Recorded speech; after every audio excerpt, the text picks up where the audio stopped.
Mga kabady, ang ating pag-uusapan ngayon ay tungkol sa revised Rules of Criminal Procedures or tinatawag itong Rules of Court at ating tatalakayin ang tungkol sa arrest o pag-aaresto na mababasa sa Rule 113. Okay?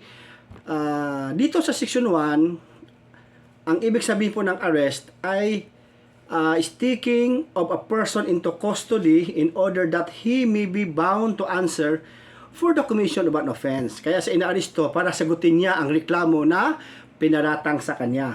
At nakasulat po dito sa Rule 113 na mayroon pong dalawang klase ng pag-aaresto ng akusado. Yung una, yung tatawag natin na warrant of arrest, at yung pangalawa, tinatawag nating arrest without warrant. Now, yung warrant of arrest ay mababasa po sa Section 7 ng Rule 113. Ito po yung method of arrest by officer by virtue of warrant. At the same time, yung arrest without warrant naman ay mababasa sa Section 8 ng Rule 113, which is method of arrest by officer without warrant. Simulan po natin ang pag-discuss ng warrant of arrest. Yung warrant of arrest po ay mayroon pong mga proseso na ginagawa dito. Ang una, ang warrant of arrest ay dumaan ito sa husgado at in-evaluate ng judge kung may probable cause para mag-issue ng warrant of arrest doon sa isang tao na yon.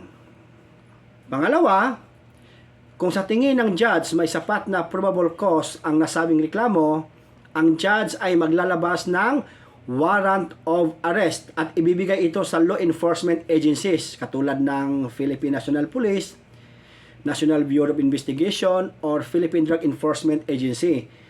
At sila po yung tinatawag na arresting officer or officers. At bibigyan sila ng batas ng 10 araw para i-execute or i-serve ang warrant sa tao na yon o yung sa akusado. Within 10 days, binigyan sila ng batas, allowed na i-serve yung warrant of arrest doon sa subject or doon sa accused. At mababasa po dito doon sa Section 3 and 4 of the Rule 113. Ito yung the duty of the arresting officer at yung execution of warrant, Section 4. According to Section 3, it shall be the duty of the officer executing the warrant to arrest the accused and to deliver him to the nearest police station or jail without unnecessary delay. Kasi pag na-delay yan, may kaso ang mga arresting officers doon. Okay? So, section number 4, execution of warrant. The head of the office to whom the warrant of arrest was delivered for execution shall cause the warrant to be executed within 10 days from the receipt. Within 10 days after the expiration of the period, the officer to whom it was assigned for the execution shall make a report to the judge who issued the warrant. In case of his failure to execute the warrant, he shall state the reasons therefore. Ngayon, kung ang resulta ng execution ng warrant ay nahuli yung akusado, may mga dapat tandaan ang ating mga arresting officers. Number 1, dapat daw i-enforce ang warrant of arrest na walang kinikilingan o kinikilala. Okay? Number 2, dapat pag nag-serve ng warrant of arrest, dapat ang mga arresting officers ay magpapakilala at sasabihin ang layunin ng pag-aaresto at sasabihin ang krimen na nakasulat sa nasabing warrant of arrest. Pag nag-serve ng warrant ay dapat no violence or unnecessary force to use to the accused during the arrest. Bawal ang paggamit ng sobrang lakas sa pag-aaresto maliban na lamang kung ang taong ito o yung inaaresto ay resisting or nanlalaban. Once arrested yung tao, i-advise pa rin ang korte na nahuli na yung akusado. Now, doon sa section 2 nakalagay po yung paano daw arrest ginagawa. An arrest is made by actual restraint of a person to be arrested or by his submission to the custody of the person making the arrest. Yun po binasa ko yung kanina, yung piniliwanag ko. At then, doon sa pangalawang paragraph niya, no violence or unnecessary force shall be used in making an arrest. The person arrested shall not be subject to a greater restraint than is necessary for his detention. So yun po binasa ko kanina. No? Pag nag-serve ng warrant, walang violence or unnecessary force ang gagamitin doon sa akusado, except kung nanglaban ito or resisting. Okay, so number 3, kung hindi naman nahuli yung akusado sa loob ng 10 araw, ay kailangan mag-report ang pulis or NBI ba yan or PDEA na nag-serve ng warrant, no, of arrest doon sa korte para mag-report na hindi nahuli yung akusado. At aalamin nila sa korte na ang mga arresting officers, aalamin nila kung kailan uli nila isi-serve yung warrant of arrest, yung bagong warrant of arrest na ilalabas ng korte. Kasi napasok na yung yung una kasi 10 days lang po yung validity at hindi naman ninyo nahuli yung akusado. Okay? So yan yung pangatlong proseso. Pang-apat na proseso, dapat babasahan ng Miranda rights or karapatan ang isang akusado habang ito ay naaresto. Ito po yung sinasabi natin na Miranda warning or Miranda doctrine or Miranda rights. Kung sa English pa, sinasabi natin doon sa akusado, kung nahuli mo ay foreigner at halimbawa Amerikano, so basahan mo siya in English, no? So, you are under arrest for the crime of, anong crime ba yan na nakomit niya? So you have the right to remain silent. Sasabihin mo yon. Number 2, anything you say or do will be used against or in favor in any court of law. And number 3, you have the right to own your counsel, preferably of your own choice. But if you cannot afford, our government will provide you as one for free. Did you understand? So yun po ang nakasulat doon sa Miranda rights. Ay kung nahuli mo, Pilipino, Tagalog, dapat magsasalita sa Tagalog para maintindihan niya, no? Ikaw ay aking inaaresto at imbestigahan sa salang patay, pagnanakaw, anumang mga kaso na nakomit niya. Makinig ka, ito ang mga karapatan mo. Una, may karapatan kang manahimik o magsawalang kibo. Pangalawa, lahat ng iyong sasabihin ay pwedeng gamitin laban sa iyo sa iba mang hukuman.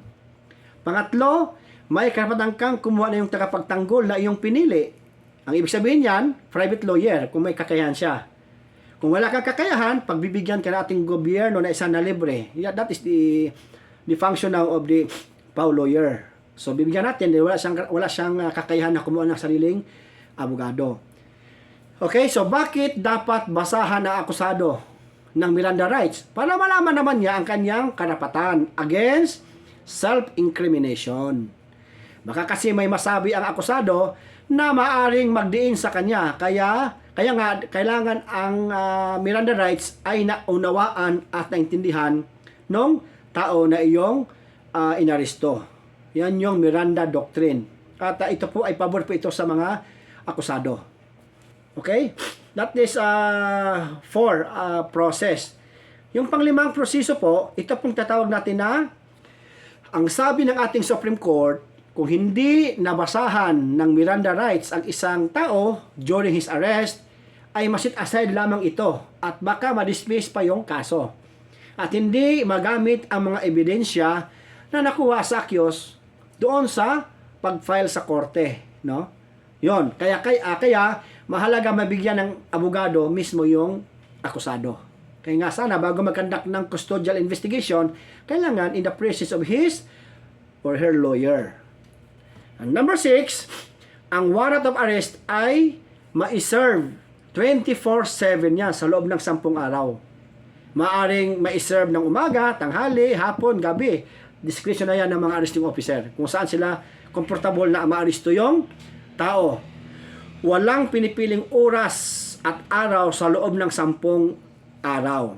Nakasulat po yan doon sa section 6, yung making of time or making of arrest, time of making arrest. An arrest may be made on any day, at any time of any day or night. So walang pinipiling oras, walang pinipiling araw. Basta pasok sa 10 araw, bahala na po ang pulis dyan o ang arresting officers kung anong araw sila magsiserve o anong oras. Okay?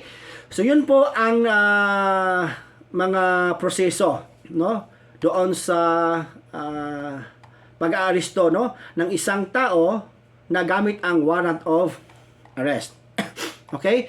So ngayon, pangalawa, i-discuss natin yung arrest without warrant or tinatawag itong warrantless arrest or sometimes tatawag itong citizen's arrest.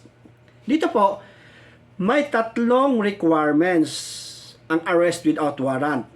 Number one, ito po yung in flagrante delicto arrest or we so-called caught in the act arrest. On the spot, nakita mo agad, no, yung krimen, no?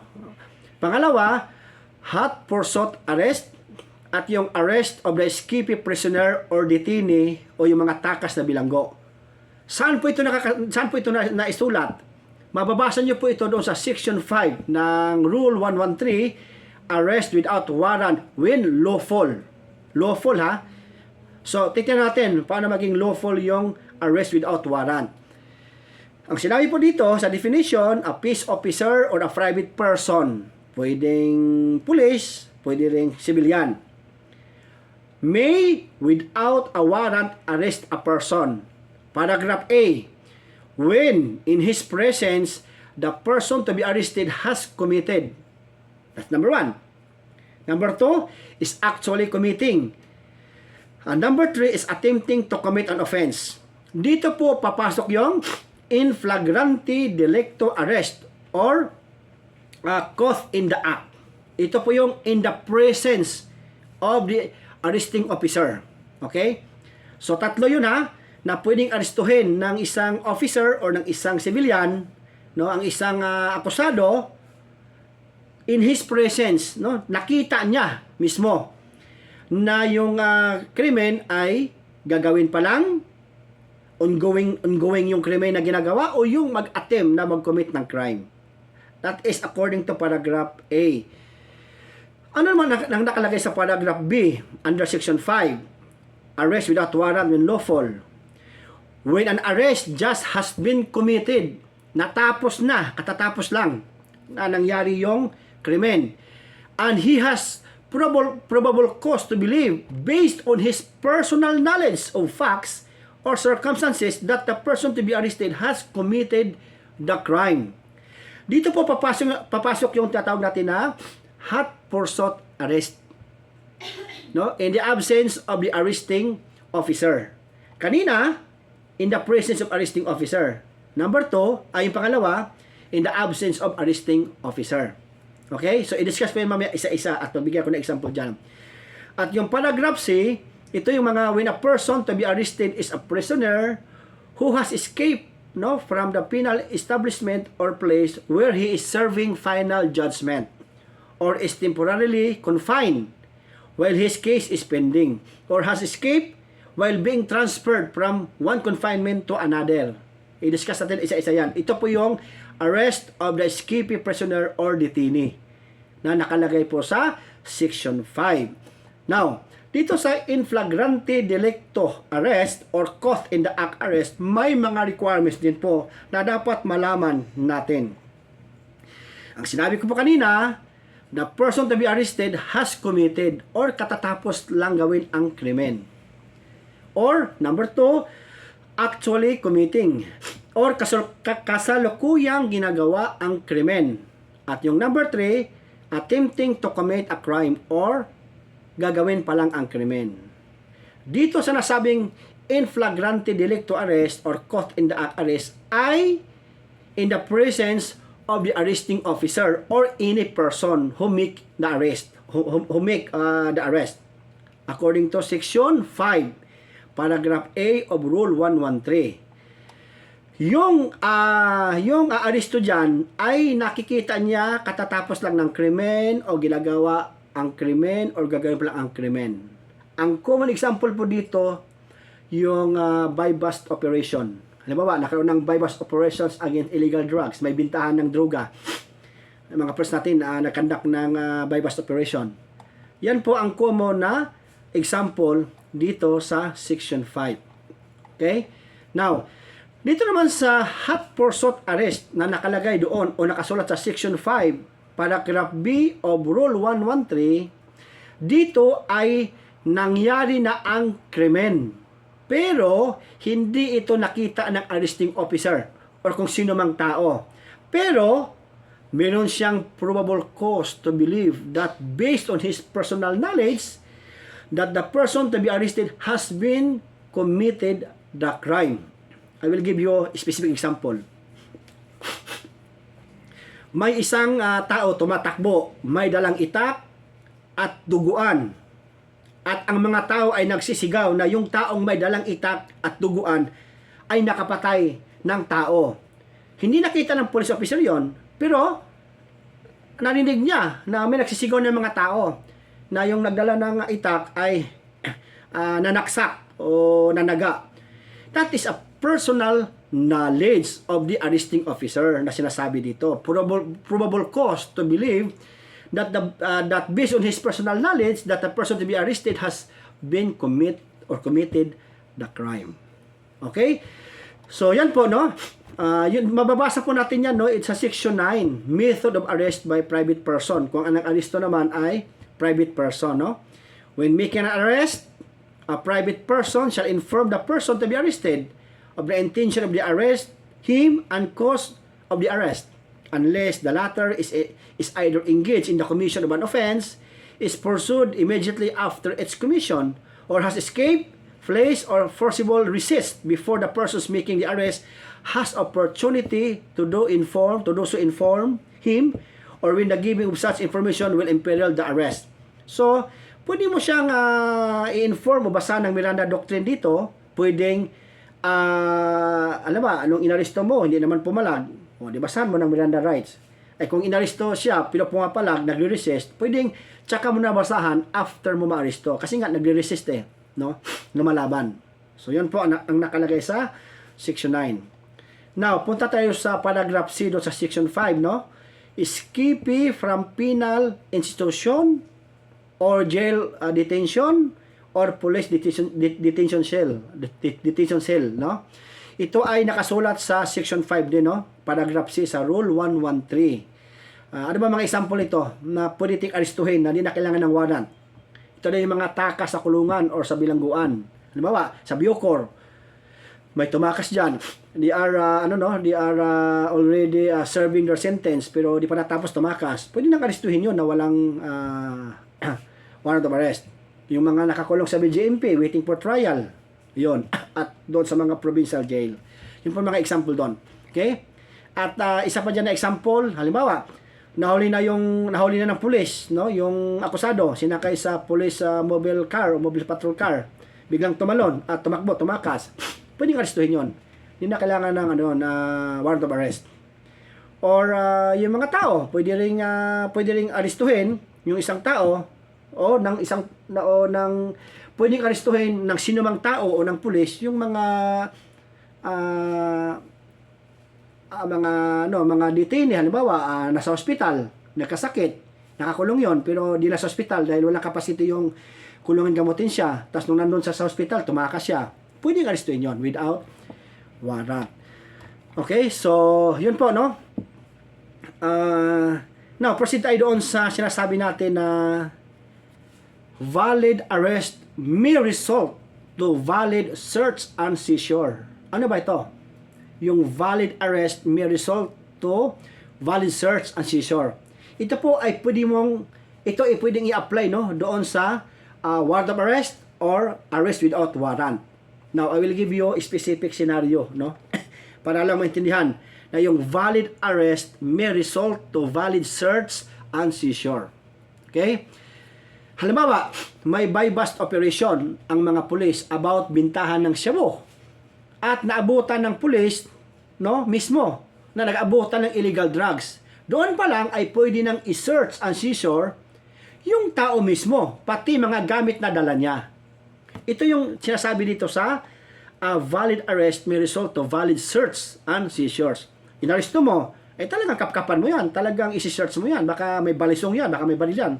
Baka mapahama ka pa, baka mabaril ka pa. So, yun. Ang ibig sabihin nito. Ngayon, from valid arrest may result to valid search and seizure na ginawa ng mga pulis, nakita nila may baril. Halimbawa, yung taong inaresto ay may kotse, gamit ng kotse nung ginawa yung krimen na nag-abutan ng shabu. Yun yung bypass operation. E doon, nung chinik na nung naaresto na, napusasan na, binasa ng Miranda Doctrine, Miranda Rights, no? Sinerch ngayon yung compartment ng kotse na akusado.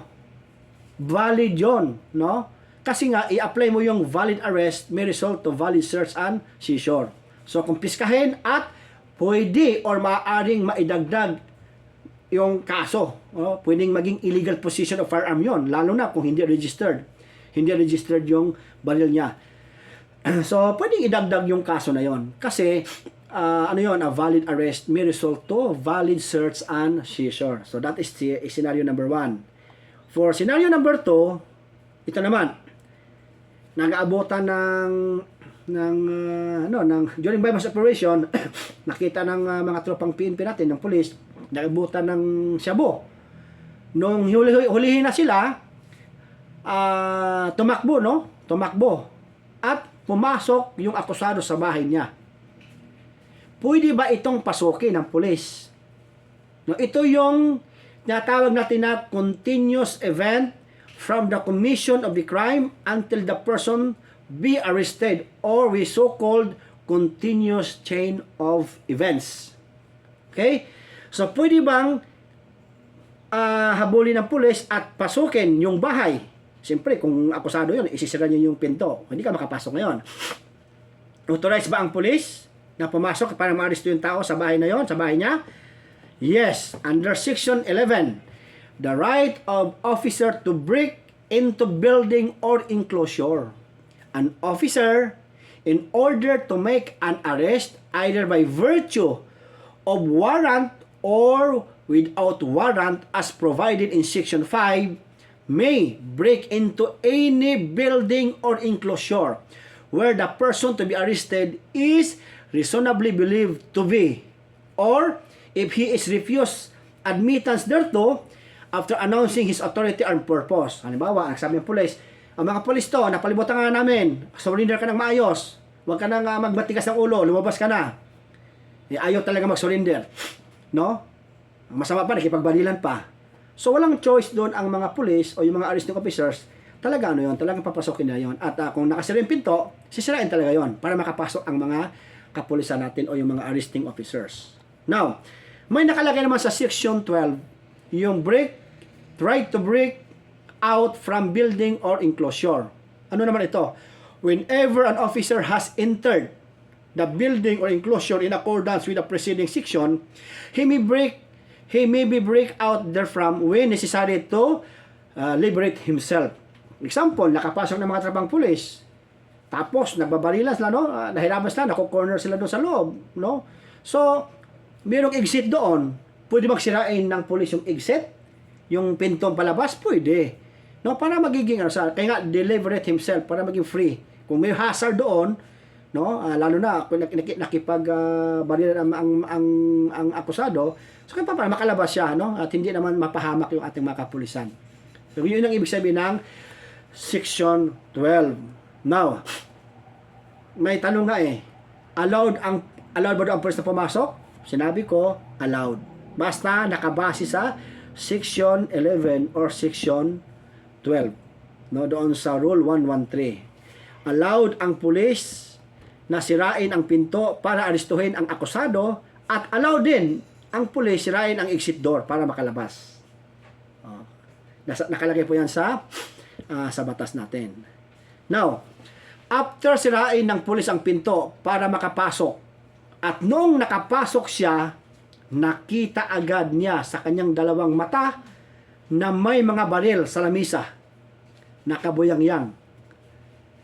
Ang tanong, maaari ba itong kumpiskahin at gawing ebidensya laban sa akusado as additional charges of illegal possession of firearm, lalo na pag hindi ito rehistrado? The answer is yes, because ang ginamit ng pulis at this time ay yung plain view doctrine, no? Yun yung pagpasok niya, bumugat agad niya na halimbawa, yung tao na dapat arestuhin nila ay involved doon sa bintahan ng shabu. Ay nung arestuhin na, tumakbo at pumasok sa bahay. Nung pumasok sa bahay, sinira ang pinto, nakapasok ang mga pulis, kasi sinira ng pinto yung pulis, sinira ng pulis yung pinto para makapasok. At pagpasok niya, nakita mismo niya yung mga baril, no? Nagkalat sa lamisa. So marami palang baril yung akusado. Pwede bang kumpiskahin yon? Pwede. Pwede bang idagdag sa kaso niya yon? Pwede rin. Kasi nga during that time, ang nangyari sa police, no, o sa mga arresting officers, plain view doctrine. Plain view, nakita niya mismo, no, yung mga baril na yon. So pwedeng maidagdag yon. May kaso sa drugs, may kaso pa sa illegal possessions of firearms, lalo na pag ito ay hindi rehistrado. Okay? Now, another scenario. Paano naman kung pagpasok ng mga pulis, wala silang nakitang mga baril? At pagkatapos na aresto ang akusado, tsaka sila naghalughog sa kwarto, sa kabinet, sa kisame, sa locker, at nakita nila maraming baril. Halimbawa, nasa ilalim ng kama. Pwede ba ito kumpiskahin at i-charge another crime sa akusado? Ang sagot ay, pwede itong kumpiskahin ang mga baril, pero hindi maaaring gamitin laban sa akusado. Kasi hindi po nasunod ang plain view doctrine.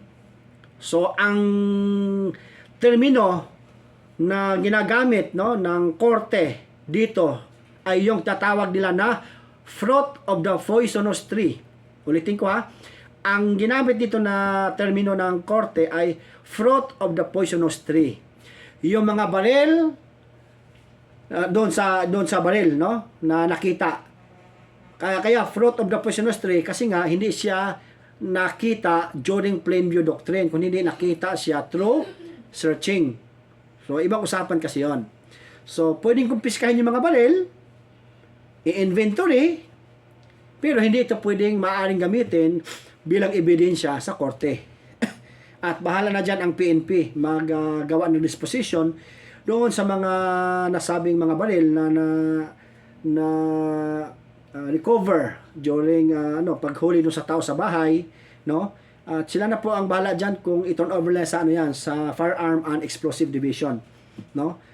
For the disposition of that particular firearms. Okay? So ulitin ko, pagpasok ng pulis doon sa bahay, no, after sinira niya yung pinto or hindi man sinira, nakapasok na yung pulis, nakita niya agad yung mga baril, no? Pero ang kaso no talaga na akusado ay drugs. Tapos nakita yon, so pwedeng idagdag sa kaso niya yung mga illegal possession. Pero kung naaresto na yung akusado doon sa kasong drugs at pumasok sa bahay, doon naaresto, wala namang nakita mga baril, pero nung sabi ng mga tropa, haluhugin nga natin, baka may pating makita dito. Pero ang nakita, mga baril, during search, no? Hindi na po pwedeng hindi po yon plain view doctrine, kaya hindi po siya magagamit bilang ebidensya sa korte. Okay? So doon naman sa section 10, ang pulis may karapatan mag-summon for assistance, no? Halimbawa, 2 pulis, inaresto nila 3 akusado. So nila kayong maaresto kasi kulang ng manpower. Pero talaga pwede na nilang arestuhin 'yon. Pwedeng mag-summon, no? An officer making a lawful arrest may orally summon as many persons. Kung lahat niya, tawagin niya para tulungan silang arestuhin yung tao, no, pwede mag-citizen's arrest din yun, papasok, ay pwede yun, no? As he deems necessary to assist him in effecting the arrest. Every person so summoned by the officer shall assist him in effecting the arrest when he can render such assistance without detriment to himself.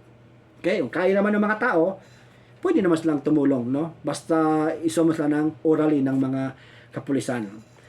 At yun namang section 14, ito yung right of attorney or relative to visit persons arrested. So, naaresto na yung tao, nakakulong na, so, may karapatan pa bang akusado na bisitahin na kanyang abogado at na kanyang mga magulang, mga kamag-anak? Yes. Under section 14, nakalagay po dito, right of attorney or relative to visit person arrested.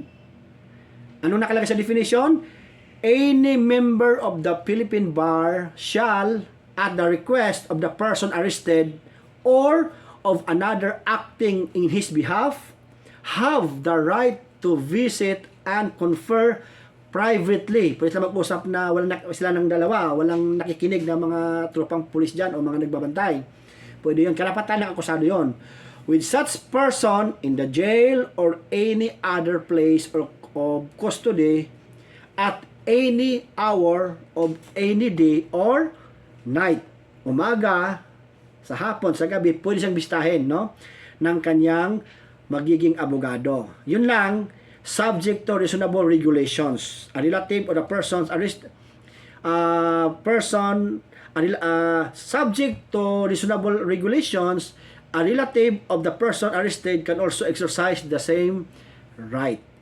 Diba? So, yun po ang mga paliwanag natin tungkol sa Section 1 to 14 under Rule 113, the arrest of person. So, I hope mga kabady, meron kayo naintindihan at sa mga magtitik ng exam, sana makatulong yung aking sinasabi tungkol sa pag-aresto.